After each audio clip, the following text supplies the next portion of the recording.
Hello, my name is Jose Uy, along with Matt Arceo, Adrian Austero, Christian Ampong, Lorenzo Paras, and Joco Delizo. And we are Group 4 presenting Singapore's Travel and Tourism Development Index and our own analysis relating to it. Next slide, please. And here's our table of contents. We're going to do the introduction and along with the comparison, the SWOT analysis, and then the conclusion. Next slide.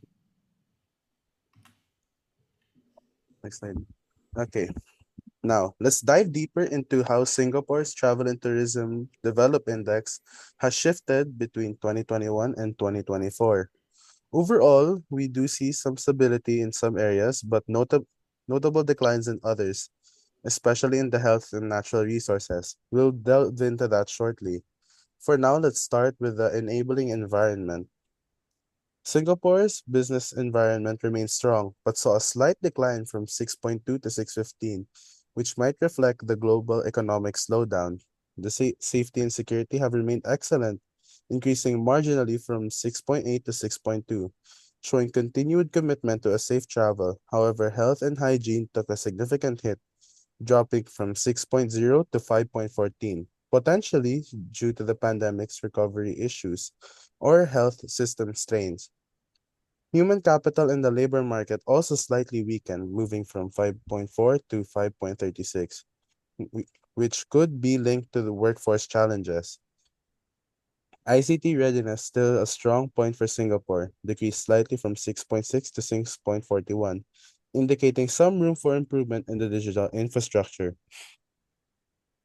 In the TNT policy and enabling condition, prioritization of tourism decreased marginally from 5.8 to 5.71, suggesting a slightly lower focus on tourism in national policies.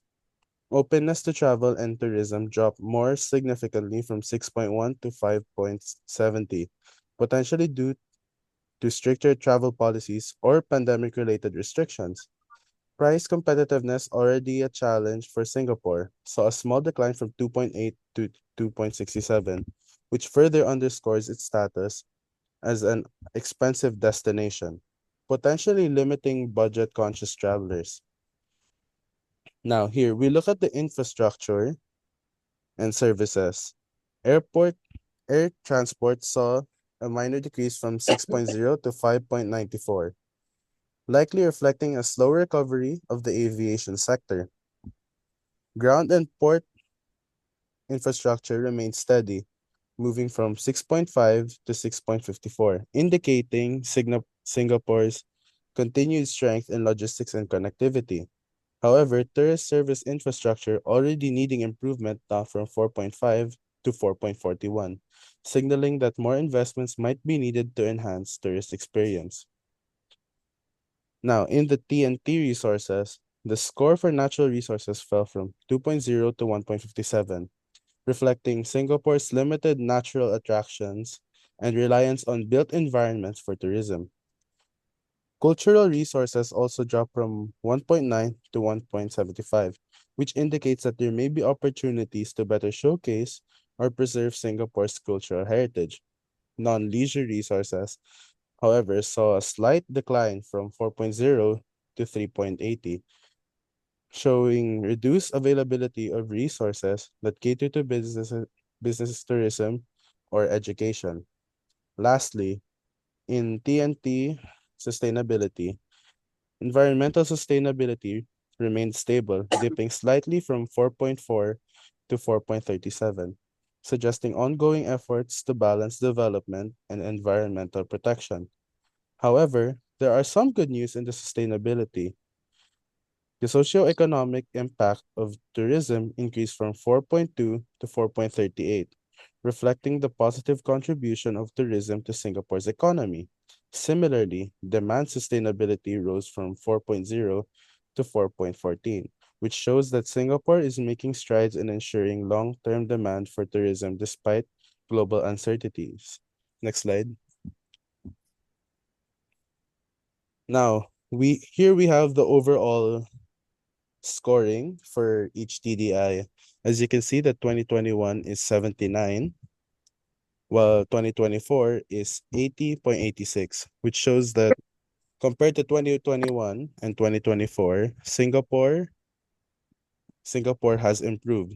So now, in conclusion to this, while Singapore remained competitive, there are key areas like health, price competitiveness, and resource promotion where improvement is needed to maintain its position as a global tourism hub. Now we're going to move on to the SWOT analysis. Strengths. Business environment. Singapore's business environment is consistently strong thanks to pro-business policies and economic stability. These factors create an attractive setting for tourism-related businesses to thrive. Infrastructure. Singapore boasts high quality infrastructure including world-class transportation systems and thoughtful urban planning. Significant investments in public transport like the MRT and Changi Airport ensures seamless travel for tourists. ICT readiness. Advanced technology and continuous investment in digital infrastructure supports Singapore's high ICT readiness. Government initiatives like the Smart Nation program enhance digital services and connectivity, benefiting modern travelers. Safety and security. Safety and security are top priorities in Singapore. Effective law enforcement and comprehensive public safety measures create a secure movement, allowing tourists to explore with peace of mind. Health and hygiene. Singapore maintains high standards of health and hygiene across public spaces, accommodations, and food establishments. A world-class healthcare system ensures tourists feel safe and well cared for their stay. Next. For the weakness, first is high cost of living. Singapore's high cost of living can deter budget conscious travelers who are looking for more affordable destinations. This can limit the potential customer base for the tourism industry. Next is limited natural attraction. Singapore, being a small city-state, lacks the extensive natural landscapes and beaches that are commonly associated with tropical destinations. This can make it less distinctive compared to the other Southeast Asian countries that offer abundant natural beauty. Travelers who prioritize experiences and outdoor activities might find Singapore less appealing compared to destinations with national parks, rainforests, or pristine beaches. Third is dependency on foreign tourists, vulnerability to global economic downturns. When the global economy weakens, travel demand often declines. Singapore's reliance on foreign tourists makes it particularly vulnerable to such downturns. Also, global events such as pandemics, political instability, or natural disasters can lead to travel restrictions, which can significantly impact Singapore's tourism industry. Lastly, small land area. Singapore's small size limits the potential for further development and expansion of tourism facilities, attractions, and infrastructure. Also, it can drive up costs for development, making it more challenging to introduce new tourism offerings.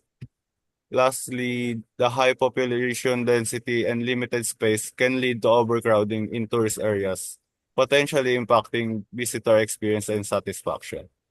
Next, please. Since the lowest scores of Singapore based on the TTDI is its price competitiveness, natural resources, and cultural resources, we decided to focus on these aspects of the country for their opportunities. For their marketing the natural reserves and furthering sustainability developments, Singapore has four reserves that they can market: the Bukit Timah Natural Reserve, Central Catchment Natural Reserve, Sungay Bulo Wetland Reserve, and Labrador Nature Reserve. Furthering their sustainable efforts will also help with preserving their land and resources. Singapore has a rich culture with food and especially hawker stalls. They can market this to show a different and less expensive side of Singapore. Creating different travel packages to accommodate the different prices also helps. Singapore has always been seen as an expensive destination for tourists, but the country has budget friendly places to stay, hawkers for food, and free locations you can go to for tourism, such as majority of the Garden Bay Hotel, Garden by the Bay. Next.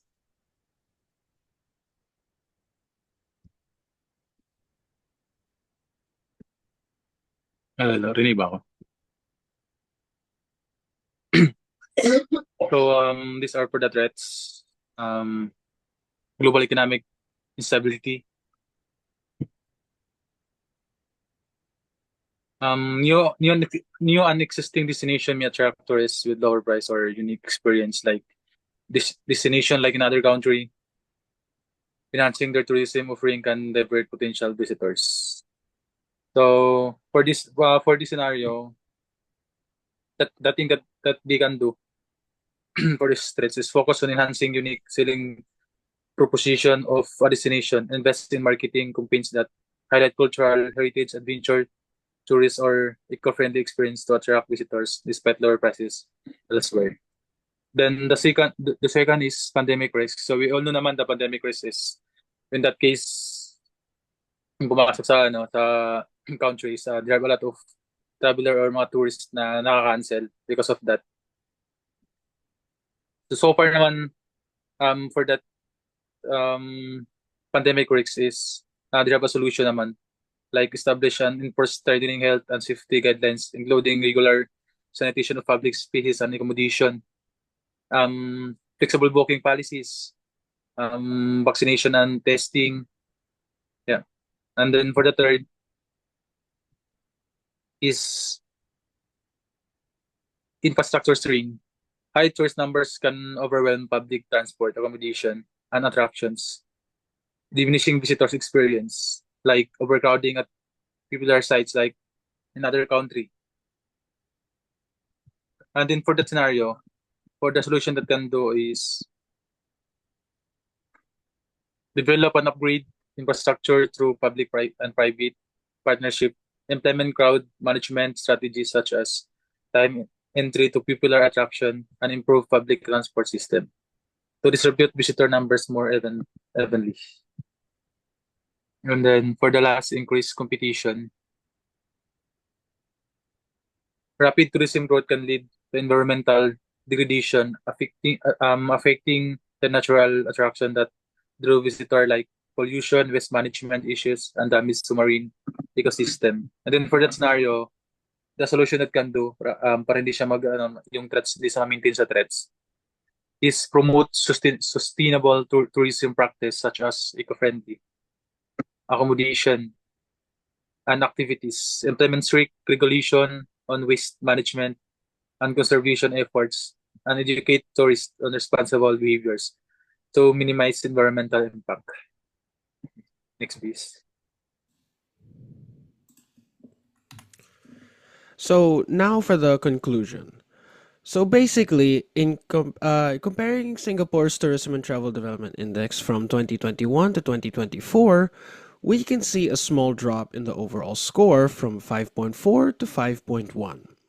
Singapore did stay strong in areas like business environment, ICT readiness, and safety and security, showing that it's still competitive globally. However, there were challenges, especially with health and hygiene, which dropped after the pandemic, and in natural and cultural resources, which remained low. So, Singapore has opportunities to improve by promoting its national reserve and culinary tourism, but there are also threats like economic instability, environmental issues, and high costs. But either way, it's still heading strong. So, that's all we have for now. Thank you for listening. Here are our sources. Thank you. We are Group 4.